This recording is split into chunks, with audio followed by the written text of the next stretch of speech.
नमस्कार। ओडिशा स्टोरीज रो आउ एक नूतन अध्याय को मु आपण मानकु स्वागत जनाऊँगी। ओडिशार राजनैतिक मानचित्र रे एक जिला भाव में सुवर्णपुर अति परिचित। यह सुवर्णपुर जिला भाव में परिचित हबार बहु पूर्वर यार प्राचीन संस्कृति तथा परंपरा ए अंचल को विशेष परिचिति देइछि। सुवर्णपुर गड़जात हेउछि एक संस्कृति संपन्न गड़जात। बहु प्राचीन कालरू आज जाए सुवर्णपुर सांस्कृतिक इतिहास एक क्रम विकसित स्वरूप रही। यही संस्कृति पई ओडिशार सांस्कृतिक इतिहास रे सुवर्णपुर रही एक स्वतंत्र स्थान। ओडिशा रे एक उक्ति प्रचलित हुए 12 मासरे 13 पर्व बोली। वर्ष सारा ओडिशार विभिन्न प्रकार ओषा व्रत पर्वपर्वाणी आदि लगी रही थाए। यही समस्तरू ओडियार सामाजिक और धार्मिक जीवन मानसिकता को बुझी हो जाए। यही क्रम पश्चिम ओडिशार पर्वपर्वाणी को अनुध्यान कले ता भितर थिबा लोक जीवन विश्वास बोध और पश्चिमांचल लोकाचार प्रतिफलन दृष्टिगोचर होता है। यह शिष्ट भाषा धर्म कर्म बोली मध्य कह जाए, किंतु पर्वपर्वाणी सबू पारंपरिक रीति रे अनुष्ठित होई क्रमशः सही निर्दिष्ट पर्वटी अंचल संतक भाव में परिगणित होता है। सुवर्णपुर जिले में असंख्य पर्वपर्वाणी पालित हुए। यही विभिन्न पर्वपर्वाणी मध्यरु भाद्रव अमावास्या दिन सोनपुर रे पालित हेउतबा लंकापोड़ी पर्व हेउची एक अनन्य। ओडिशा स्टोरीज रो आजिर एही स्वतंत्र उपस्थापन रे जानिबा सोनपुर गड़जात रे पालित हेउतबा लंकापोड़ी पर्व विषय रे। एक अनुरोध, भिडियोटी को शेष पर्यंत देखि निजर मतामत देवाई। भिडियोटी भल लगिले निज सांगसाथी सहित भिडियो को शेयर करेंगे बोले अनुरोध। भाद्रव मासरे पड़ुवा अमावास्या को सातपुरी सप्तपुरी बा पूरा उआस बोली मध्य कह जाए। यही सप्तपुरी अमावास्या को कुशोत्पाटिनी अमावास्या बा कुशग्रहणी अमावास्या बोली मध्य कही थांती। यही अमावास्या तिथि रे ओडिया जातिर आराध्य देवता महाप्रभु श्री जगन्नाथ पाखरे 7 प्रकार पुर द्वारा तैयारी एक बड़ पिठा सेवायतों द्वारा तैयारी करा जाय ठाकुर पाखरे भोग लगी होता है। यहाकू सप्तपुरी ताड़ मध्य कही थांती। यही दिन महाप्रभु श्री नीलमाधव पाखरे मध्य लगी होता है सप्तपुरी पिठार भोग।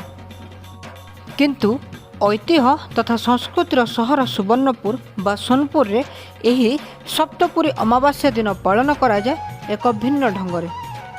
किंवदंती अनुसार यही प्राचीन सहर को पश्चिम लंका बोली अभिहित करितांती एवं यही क्षेत्रर प्राचीनतम देवी हेउचंती माँ लंकेश्वरी। कहीं क्यों आवाहमन कालरू यही अंचल रे सप्तपुरी अमावास्या दिन पालित होता है लंकापोड़ी पर्व। अनेक दिन आगरू आरंभ होता है प्राक प्रस्तुति। सहरर कुंभार तथा महाराणा संप्रदायर व्यक्ति माने तैयारी करती माटी एवं काठर हाथी घोड़ा एवं हनुमान। ये सब स्थानीय बजार रे बिक्री मध्य करा जाय थाए। अष्ट महावीर पीठ कह जाउतबा सोनपुर गड़जात रे कहीं आवाहमान कालरू यह नियारा परंपरा पालित होता है। रामायण समय रे राम रावण युद्धरू यही लंकापोड़ी यात्रार आरंभ बोली स्थानीय जनसाधारण कहती। यही पश्चिम लंका रे माँ लंकेश्वरी पूजा पाइबा सहित महाप्रभु श्री हनुमान रही बहुत संपर्क। और सुवर्णपुर लंकापोड़ी पर्व हेउची एहार एक विशिष्ट उदाहरण। महानदीर मझी गंडरे थिबा एक पथुरिया अंचल रे माँ लंकेश्वरी पूजा पाती। राम रावणर युद्ध को नहीं सोनपुर रे प्राचीन गंजपा खेल मध्य खेला जाए। प्राचीन कालरू रही हनुमान पूजनर एक विशिष्ट परंपरा। सोनपुर बलि यात्रा रे हनुमान अवतार स्वरूप डांगुआ बलि नाम रही एक स्वतंत्र बलि प्रथा। सुवर्णपुर रामायणी परंपरार स्वतंत्र उदाहरण हेउची सोनपुर लंकापोड़ी पर्व। भाद्रव मासर अमावास्या तिथि रे ऐतिह्यर सहर सोनपुर रे यही स्वतंत्र पर्व पालन करा जाय थाए। यही दिन सकाळू अविवाहित कुनी झियो माने नदी तुठरे पूजा तथा बंदन आदि करिथांती। चांगुड़ी रे लिया चना आदि विभिन्न खाद्य धरी ପୂଜା କରିଥାନ୍ତି। ନଦୀ ତୁଠରୁ ଫେରି ଗୋଟିଏ ସ୍ଥାନରେ ଜମା ହୋଇ ସେଠାରେ ନୂତନ ଘର ଆଦି ପ୍ରତିଷ୍ଠା କରିଥାନ୍ତି। ଏହି ଘରେ ସେମାନେ ମାଟିର ତିଆରି କାଣ୍ଡିରେ ରୋଷେଇବାସ ତଥା ଘରକରଣା କାମ କରନ୍ତି।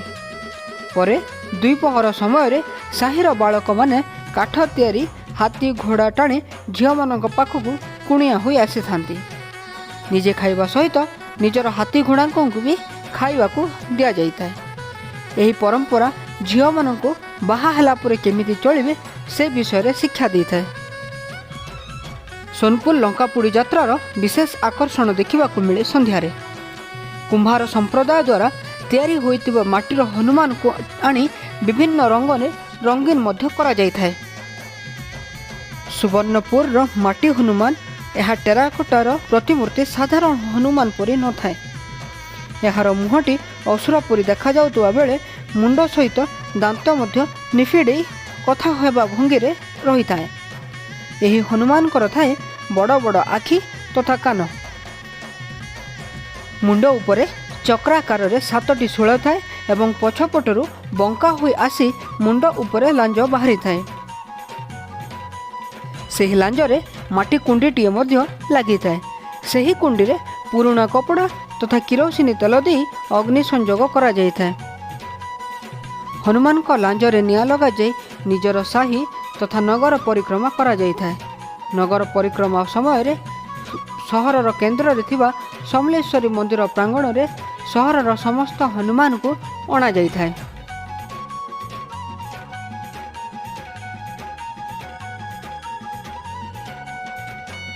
ସମଲେଶ୍ୱରୀ ମନ୍ଦିର ପ୍ରାଙ୍ଗଣରେ ଥିବା ଯୋଡ଼ା ଖମ୍ବରେ ପୂଜା କରାଇବା ସହିତ ଏହାକୁ 7 ବାର ପ୍ରଦକ୍ଷିଣ କରାଯାଇଥାଏ।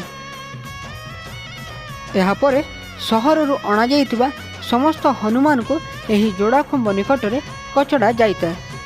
ଏହା ହେଉଛି ସୋନପୁରର ଲଙ୍କାପୋଡ଼ି ଯାତ୍ରାର ଏକ ଆଚାର ବୋଲି ଅନେକ ଲୋକ କହିଥାନ୍ତି।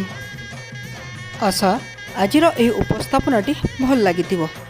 ଏ ସମ୍ପର୍କରେ ନିଜର ସୁଚିନ୍ତିତ ମତାମତ ଦେବା ପାଇଁ ଅନୁରୋଧ।